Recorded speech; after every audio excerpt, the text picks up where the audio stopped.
Hey guys, Mr. Dalek JD here, and welcome to yet another storyline video for you guys. This is more of the bus driver. We've got this one and another video, and then that's all of the bus driver's quotes actually analysed.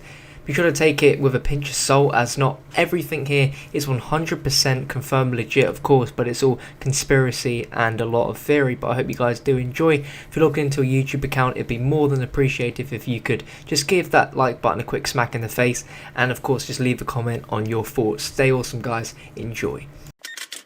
Harvard Yard! Everyone up for Harvard Yard! Now Harvard Yard is probably one of the most difficult of topics to actually speak about, because there's actually nothing too out of the ordinary about it. Harvard Yard is a grassy area that's about 25 acres long, which contains the center campus of Harvard University, and that's really all there is. It's in Massachusetts, but there is a very interesting YouTube video. If you search Harvard Yard on YouTube, the very first video you'll come across is an hour-long kind of documentary, and the description simply says the fraud of the modern education and the brainwashing of our politicians. And I think that's something that we can use to link in. It's a very, very highly fetched idea, but if you do want to watch that, then that'll be in the description of this video. It is an hour long, but it's very, very interesting, I've heard, and of course does kind of have some resemblance to the Harvard Yard quote. Error. Bus transponder not operational. Defaulted to program route cycle. Now arriving Savannah River Tritium K reactor.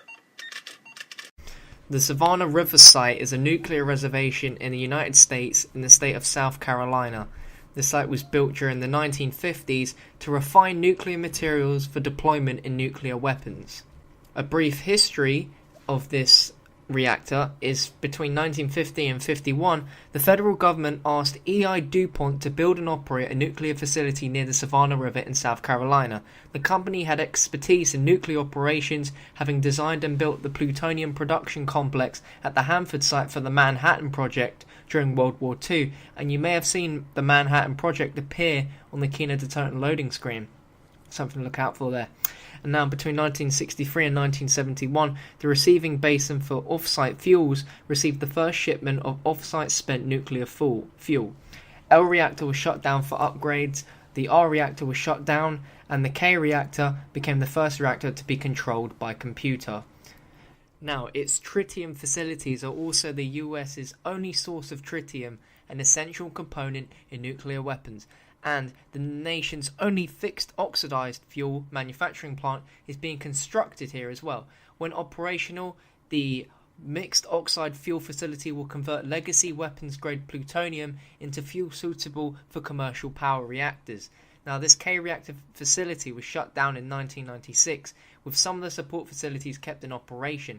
The mission for the K reactor changed from demonstrating and maintaining tritium production capability to placing it in cold standby with no planned provision for restart. 6 major functions of the K reactor were maintained operable during cold standby, and the equipment and components of K reactor necessary to support the 6 functions was maintained operable. Now, although this reactor was placed in cold standby, the assembly area would continue to store unirradiated fuel assemblies. The disassembly basin will continue to store and handle irradiated components prior to shipment to the separations facilities or the burial grounds. The moderator storage areas will continue to store contaminated moderator, and the purification area, it will continue to treat contaminated moderator until the site inventory has been processed. Unirradiated fuel assemblies will continue to be handled, transported, and stored in the assembly area in the same manner and locations as before. And then in 2000, the K reactor building was converted to a K area material storage facility, and surplus plutonium is currently stored there and in the K area complex. Santa Monica Promenade. Ride the Ferris wheel. Surf the pier. I'm pretty sure a lot of you know what Santa Monica is, but for those who don't, it's just a beachfront city in Los Angeles. It's absolutely beautiful, and it's a really lovely beach, and it's Santa Monica is home to executives and Hollywood celebrities. Now, what makes this location sort of relevant is that Santa Monica has a fault line, and our earthquakes are the only natural disaster whereby we have no idea where the next one is going to be. So when is the big one going to hit Los Angeles is a question for the ages, but you can actually use study and look at the past and present as a way of looking into the future. You see what I did there? In 1995, a study was done by James Dolan and others that shows after they analysed 51 different sources that in the last 200 years there should have 17 major earthquakes in the Los Angeles area, but in actual fact there was only 2. The Santa Monica Mountains preserved the scenery that was created by forces that control our planet. We'll just have to wait and see what happens next, because tomorrow there will still be earthquakes. Now, it's no secret that Santa Monica is connected to one of the most active earthquake zones in the world. And if a major earthquake were to strike close or off the coast of Santa Monica, it could very well result in a tsunami.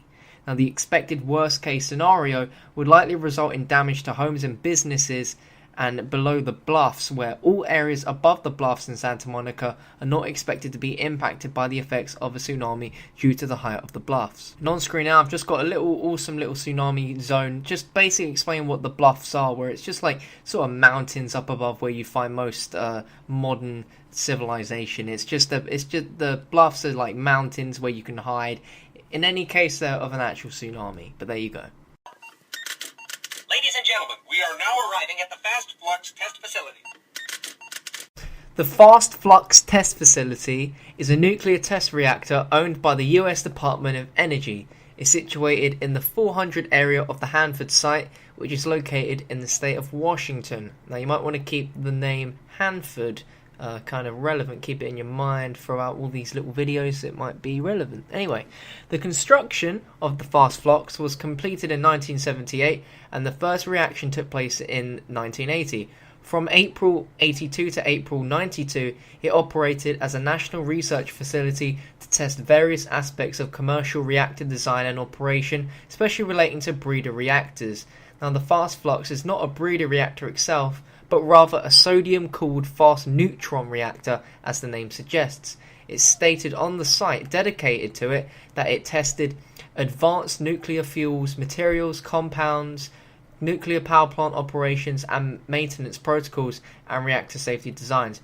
By 93, the number of uses to which the reactor could be put was diminishing, so the decision was taken in December of that year to deactivate it.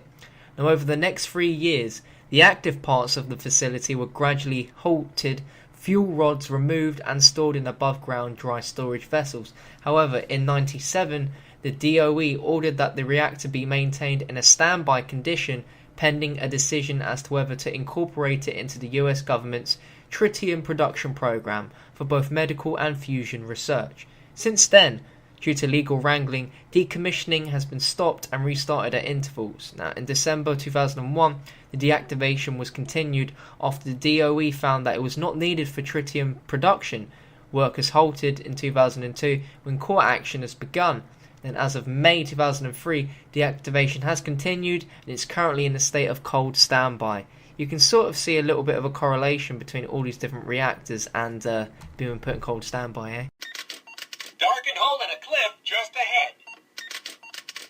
Darkened hole in a cliff is actually a pretty obscure one, but in actual fact it links into a group of people called the ancient Pueblo peoples, or the ancestral Pueblo peoples, and they were an ancient Native American culture centered on the present-day Four Corners area of the United States, comprising southern Utah, northern Arizona, northwest New Mexico, and southern Colorado. They lived in a range of structures including pit houses, cliff dwellings, and pueblos designed so that they could lift entry ladders during enemy attacks, which provided them with security. Archaeologists refer to one of these cultural groups as the Anazi, although the term is not preferred by contemporary Pueblo peoples. And remains of multi-story dwellings constructed into the side of the canyon wall at Bandelier National Monument in New Mexico, if you want to take a look at the picture on screen here. Now, the ancestral Pueblo people crafted a unique architecture with planned community spaces.